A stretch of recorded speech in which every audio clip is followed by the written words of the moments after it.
You're watching Talk Minute, and I'm your CJ. Welcome back to the discography ranking. And today's discography ranking will be of Avenged Sevenfold, one of the bands that got me into this genre, one of the bands that got me into heavy metal, and one of the first discovers I had. And I think it was, what was it? I think it was their self-titled album that I first discovered from them. But yeah, 8 studio albums, a brand new one last year that I didn't really like first off, but I've grown to like it quite a bit. As you're going to see on this list, I don't think any of their albums are below a 10 out of 10, honestly. I'm a huge fan of this band, so it's one of the bands that I consider to be a perfect discography. I know back then I didn't, but now I do. Re-listening to it this time, I was like, okay, I like every single album. Enough bullshitting. Let's get into it with number 8, which is Sounding the Seventh Trumpet from 2001. I do consider this their worst. The Raw debut and is their worst album, but still a blast to listen to. The harsh vocals are as harsh as they come and pretty ear-grating, even for metalcore. Honestly, early metalcore, this is just like straight raw. Just the riffs are primitive as early metalcore was, but a little more primitive than normal, like Killswitch Engage and those bands. This is very, very raw album, a unique album in early metalcore that doesn't leave the impact the band. It doesn't leave the impact of, oh, this band's gonna be big. Basically, okay, what the fuck are we doing? But it's perfect in the fact that this is where Sevenfold started and one that I can enjoy. The best song here is that ballad Warmness of the Soul. Absolutely love that song. I'd honestly say that's one of the bigger Avenged Sevenfold songs and probably the biggest one from this album. Also, Lips of Deceit and To End the Rapture. This is the reissue because, well, it's basically fucking impossible to find the original one. But it's the first one, like, it's the album that only had one thing from Sinister Gates on it when it was re-released, which was To End the Rapture. Streets is also good. The Art of Subconscious Illusions, We Come Out at Night, another great track there. But yeah, kind of the early primitive Avenged Sevenfold. Going from the first album to the newest one, Life is But a Dream. This is the alternate art, I'm pretty sure. But yeah, this is the alternate art of this album. Continuing down the prog rabbit hole they went down with the stage and a 9-year release gap, which was just weird to see. I was always wondering, when is this band gonna release an album? 2023, and it was an absolute strange album. Personally, love how the guitars with effects are the synths. Fucking love that part of this album. The lyrics are deep into philosophy, which provide a big element in the presentation. Songs like Game Over, which was the starting song, Mattel, which is my favorite one on this album, Nobody, and Easier really make it a good experience. Kind of a weird album, and you might not like it. It's like you either hate it or love it. I'm on the camp of actually love this album. And wait. And also, what is it? I also got the signatures in here as well. The signatures from this album as well. Pretty sure that was limited, but I'm not too sure. But it's very good album there. Number 6 is going to be The Stage. Okay, the album that was released right before it. Sevenfold went in a different direction, which was refreshing but weird to see them shift to prog. The album is good and perfect, but I can't see it top 5 as the albums that are there are just legendary status for me. I've never connected with this album as much as the ones in the top 5 because the ones in the top 5 are released when I just got into this band, and I just re-listened to those over and over when I first discovered it, because it was like the only metal band that I knew at the time, other than like Overkill and Metallica. And I don't even think I got into Metallica at that time. I think it was just Avenged Sevenfold, Slipknot. But yeah, The performances on this album are fantastic and awe-inspiring as the difficulty and technicality was elevated with the stage, creating a prog masterpiece. Standout songs: Higher, Sunny Disposition, Goddamn, Creating God, and Simulation, with the rest being great in their own right. Best, however, is that title track. I remember the day that came out, that title track dropped, and I was just like, oh shit, this album is going to be fucking great.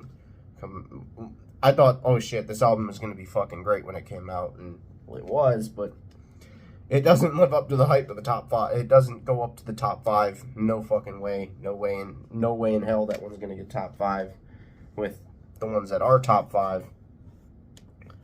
Move up the list. We got a controversial take at 5, though. That's the only thing.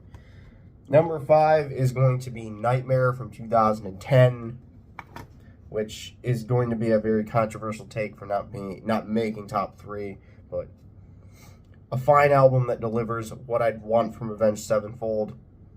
But compared to the other ones higher on the list, it must be here. I couldn't put myself to put it higher. Nightmare contains some staple songs from Avenged Sevenfold and some fantastic underrated ones as well. Underrated being Natural Born Killers, Danger,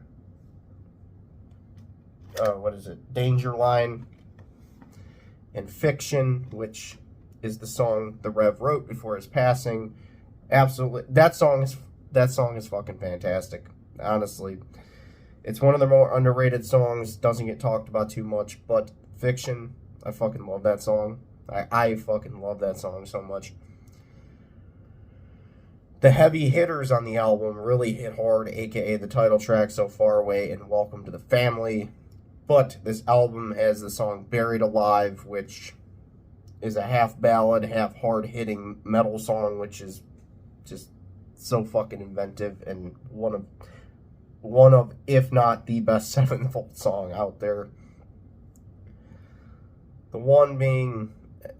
This one being at number 5 shows how great how great the catalog for Avenged Sevenfold really is, and how good their studio albums really were and are still.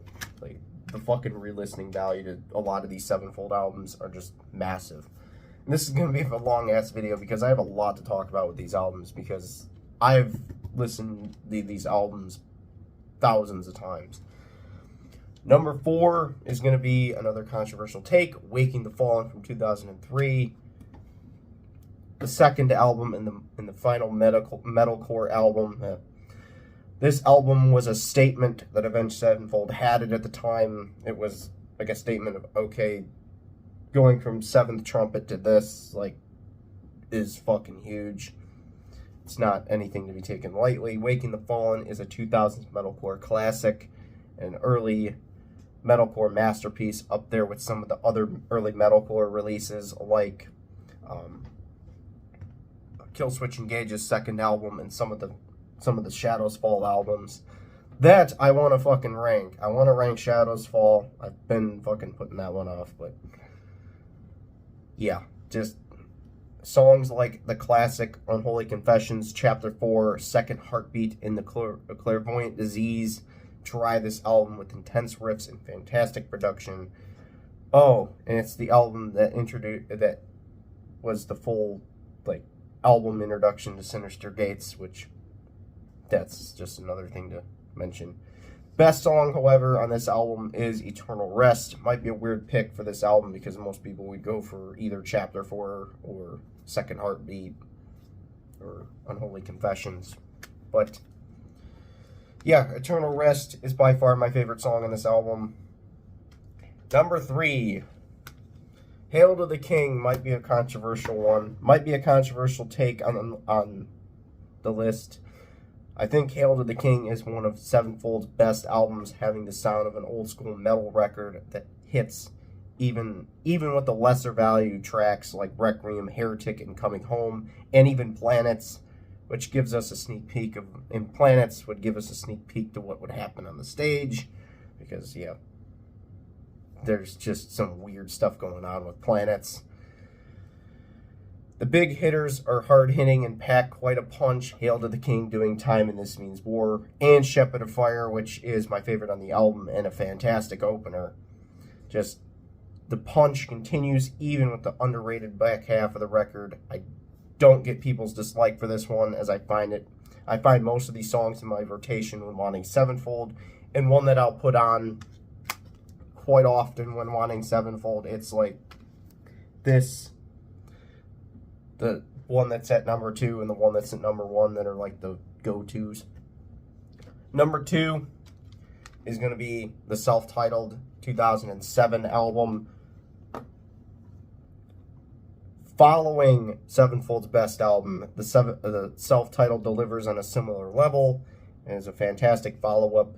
It has some of Avenged Sevenfold's most legendary material and most recognizable songs, but also contains some fine underrated tracks like Lost and Brompton Cocktail.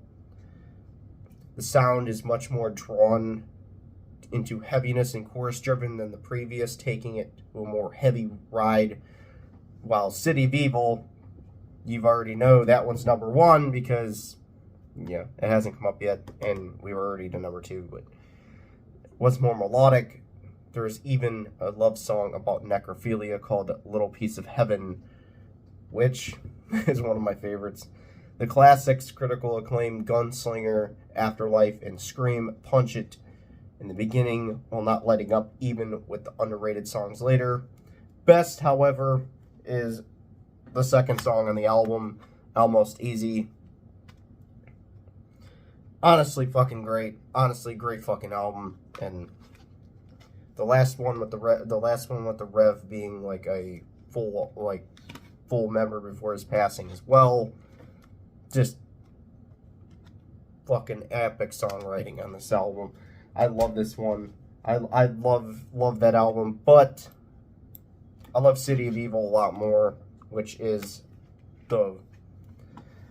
honestly their best album. I'm not gonna, no arguing. This is one of the finest albums in heavy metal. Honestly, no wonder it is so legendary, with the guitar work being notoriously fantastic. The album is banger after banger with no filler material, improving on the second. Improving on Waking the Fallen by taking out the screaming on the album and basically making it a metal record, even throwing it to the later stuff too, with the stage it kind of lines up with the stage, kind of with how the riffs are and the sweeps and all that stuff. Instead, they added more melodic elements that kind of took out the screaming and put more melodic in there. But also kind of put some of the prog elements that you would see on the stage a little bit later on this album in certain places.